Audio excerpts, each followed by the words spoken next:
It's just something you got to take on the chin, you know. It's like, should I have tweeted that? No, you know. Should I have got involved? No. Should I have just kept my nose out of it? Yes, but then you're none the better if you do, you know. And why aren't you you're meant to be a military man, why aren't you sticking it? It's like, at that stage, you're in lockdown as well, so you've got social media in front of you. That's the only way you're communicating.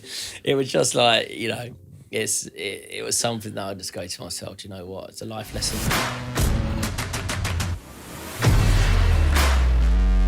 So March 2021, it was not a great time for you, I think, when you got into trouble for some remarks you'd made in relation to Black Lives Matters. Yes. Do you want to talk me through that? With the Black Lives Matter, it wasn't really about BLM. It was just what happened with that is I got asked to go down to with some military lads to protect Winston Churchill's statue because there was a BLM march that was happening, and they were trashing all of the military memorials. I don't know if you remember that. Vaguely, I mean, I try and stay there out was a of big these continuance so do I, and so do I. But there's a big continuance that we're going to go to just, you know, military in their uniforms with their medals, and he's going to stand around a statue just to make sure that it wasn't sort of defaced because there was rumours that, you know, BLM won the march and anything military they were very good at trashing and destroying. And someone said to me, so I was planning on going down there, and someone said to me, Ant, don't go down there. He said, because the media are saying that anyone that's going down there to do that, sit on the far right. So unless you want to be portrayed as the far right, which I don't sit on the right, I don't sit on the left, I sit in the middle, right? Then don't go down there, Ant, because it could be detrimental to everything. So I thought to myself, wow, so anyone that's outside of the BLM organisation that's down there, that's doing that, is going to be classed as far right. So basically, it looks like it's the far right against the far left, which I don't really want to get involved in. You're right. So I didn't go. But then I was speaking to a pal that's down there, and he was just like, it's absolutely carnage down there, man. He said it's literally, no word of a lie. He said it's whites are fighting blacks and blacks are fighting whites. It's I've never seen anything like it before in my life. He said there's kids in the streets. It's carnage. So there was a tweet, and I retweeted something, and that's all I'd done.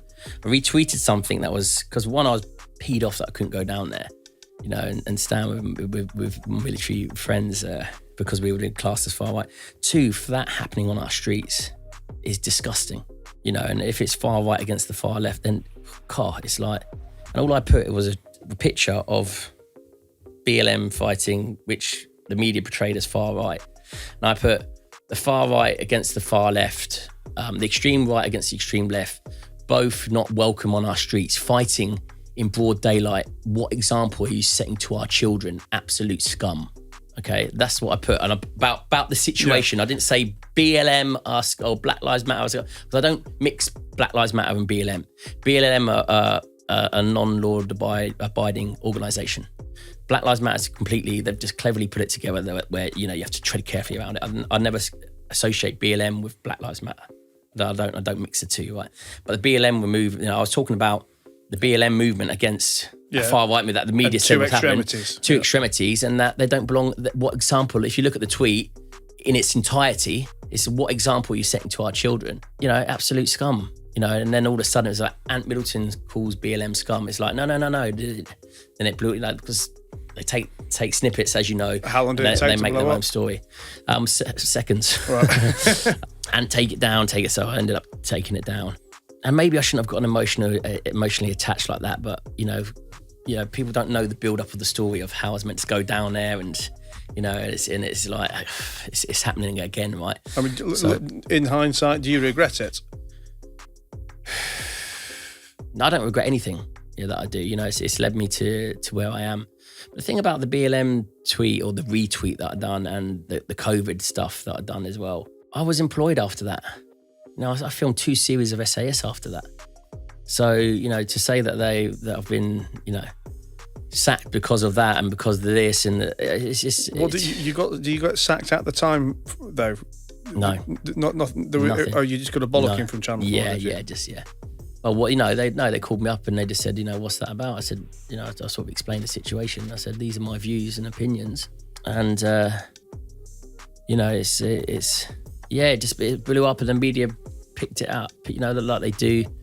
How they get away with being able to do it, I don't know. But they picked it up and the witch hunt started from there.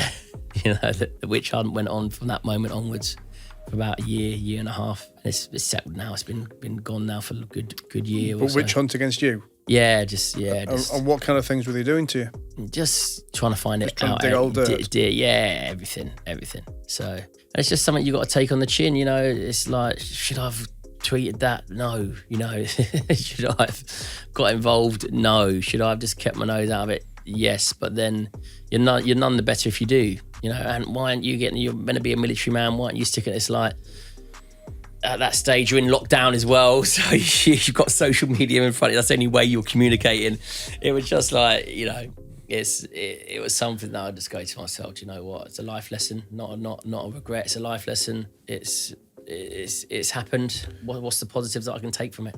Who do you think leads these witch hunts and these, these accusations? I don't know really. I think it's just the media, isn't it? The media and the message they want to portray, the narrative that they want you to adhere to, and if you don't adhere to it, then they're gonna crack the whip on you, or silence you, or I've just had it done at a lower level. Being silenced, and it's just control, isn't it? That's all it is. People just want to control you. People want you to adhere to a one-way narrative, and that's what makes the world so interesting. We've all got different opinions, we've all got different views, we've all got different messages, we've all got different values, and they're just trying to box everyone into the same way of thinking, I suppose.